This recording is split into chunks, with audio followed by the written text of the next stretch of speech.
Today we want to discuss the equity market and the importance it plays in the role of putting together your portfolio.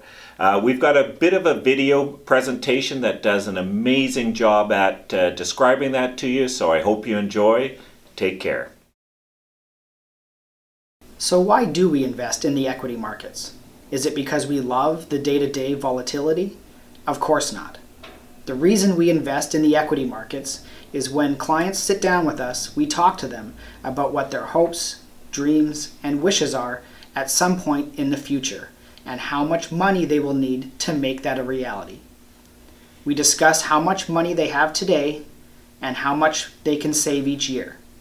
But ultimately, we need to help them grow their money and reach that number in the future.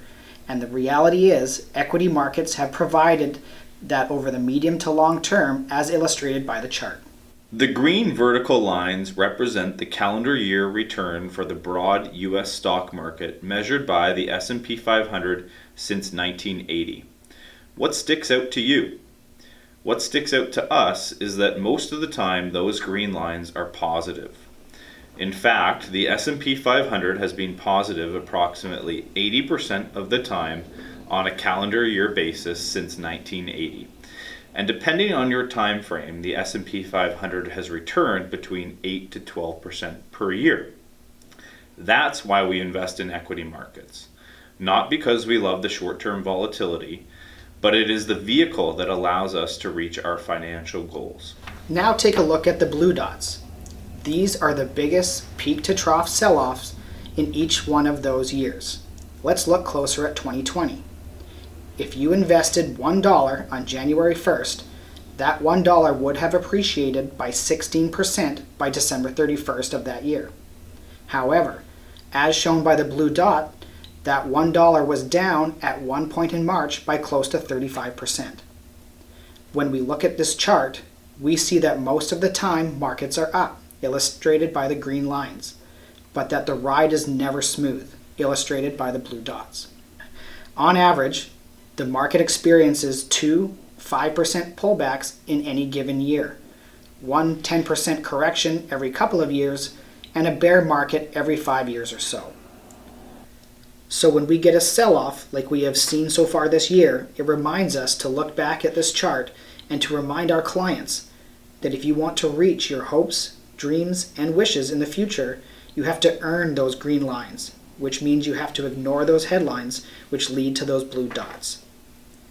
If you're a visual learner like me, I hope this enhanced our educational video this month. I especially love the peak to trough chart we used today. These markets have a tendency to feel extremely long while we're going through them. If you look at the chart on your screen, we can highlight how small these drawdown occurrences are in the rearview mirror. This chart shows what a $100,000 investment in 2000 would be worth today.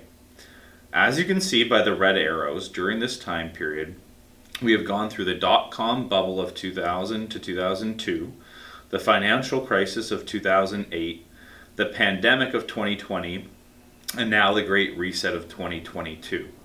In spite of these drawdowns that have felt huge while we were going through them, if we had left our $100,000 invested in the S&P 500, we would have achieved a return on investment of 304%.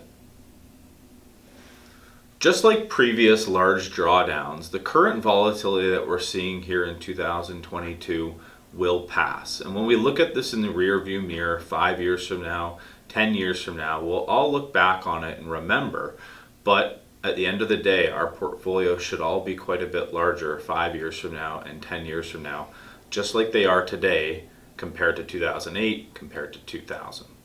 So we know it's not easy and we recognize that, but as always, we're here to support you and we're here to help you reach your goals. If you have any questions at all, please don't hesitate to call Harry, Kevin, or myself. Have a great day.